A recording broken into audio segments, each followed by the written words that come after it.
All right, Todd tackles a huge piece here in chapter 10. He talks about standardized testing. Right, this is we're getting towards that time. If you're watching this right now, it's almost May of 2017.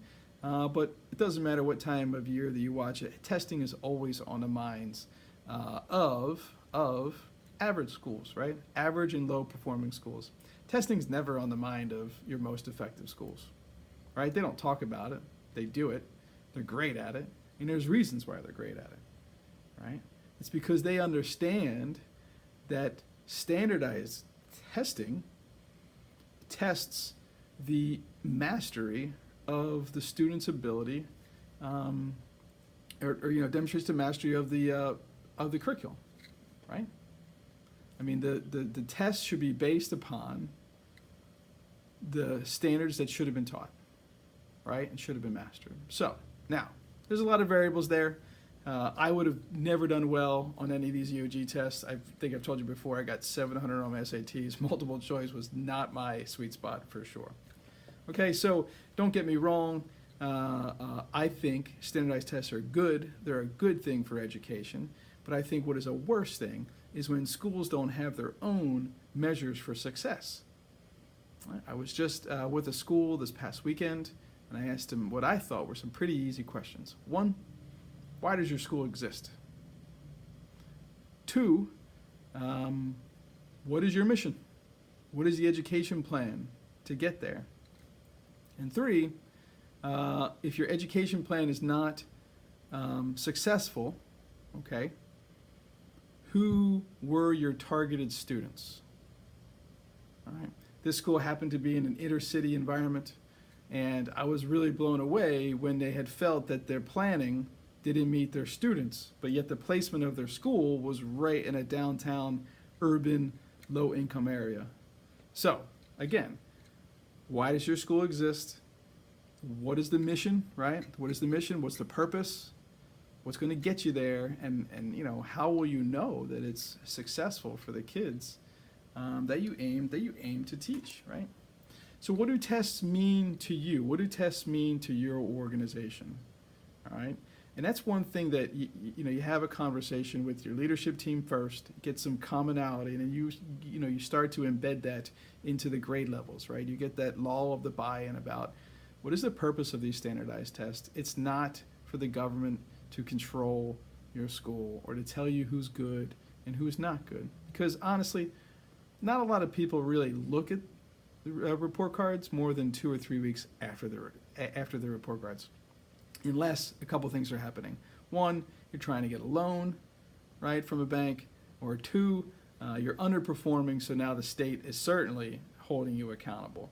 But the schools that are in the C, B range, you never hear much about them unless they have a leader who finds it unacceptable to be a B or a C school. So, how do you improve your testing? You go back to those questions that I asked, right? Every day, every teacher should know, what are my kids going to learn today? How I know that they've learned it?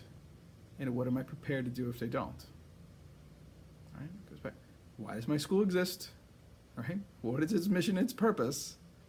And how do we measure success for the kids that we aim to teach? It's the same thing. That's high level organization thinking. And lower level classroom is, what are my students going to learn today? How I know that they learned it? And what will I do if they don't? That has nothing to do with standardized tests. The purpose of school is education. Yet we spend more time debating the test and debating the report cards and how it's someone else's fault, it's a government fault for our school being failing, instead of trying to spend the time. It's like, okay, here's the reality. We're an F school. This is a curriculum problem, teacher problem. Is it both? How do we start to solve it? Well, what do we do differently? How do we make changes, right? You build that think tank I was just talking about. How do we make changes? Who's our best reading teacher? Is there a way that we could get that reading teacher to teach more kids? Like, why do we have to be so traditional in a sense of every elementary teacher teaches 4 content subjects. Well, maybe they're only good at 1. Why are we taking the time to make them teach all 4? What if they taught 4 reading classes all day? What a difference would that make in our school, right? And maybe you got the same thing for math. And then we've got these other teachers that are just really good interventionalists, and they're good at, bringing in the other content to really strengthen across the board. So what is the purpose of standardized tests? It's information. It's flat out information. It's information for you. It's feedback for you. It only comes once a year, so you only get it at the end, so you can't rely on it until the next year, right? If you want to make changes for next year, there's your standardized test score. If you want to make changes throughout the year, you have to know how will we ensure that our education plan is working, right? So you need some quarterly formative assessments. You need some daily formative assessment, right? Your quarterly assessment might be summative based upon what should have been taught in the first quarter. And then at this time of the year, it's not a guessing game. What have my students been taught already? What have they mastered? What have they not mastered? What am I going to do? Do I have to double up reading classes, double up math classes? This is a tough part of the year for everybody. There's a lot of stress and a lot of things going on. And the first thing that a lot of schools do is they pull all those classes, they pull the arts and the music, the things that actually gives kids the break, and they bring in the more holistic approach. Don't do that. Have a purpose and a plan beforehand. Right? Don't start your test prep now. You should start on the first day of school, right? Because this is how we define success. We define success based upon these formative and summative assessments. We define success based upon our student enrollment, our decreasing, discipline, hopefully, right? Our number of kids graduating or moving on to the next level or being successful somewhere else. And the tests measured are part of that. But it shouldn't be what your school is about. Okay? So, take the time, think through these questions. These are really important questions. Why does my school exist? What is our mission and our purpose? And how do we define success?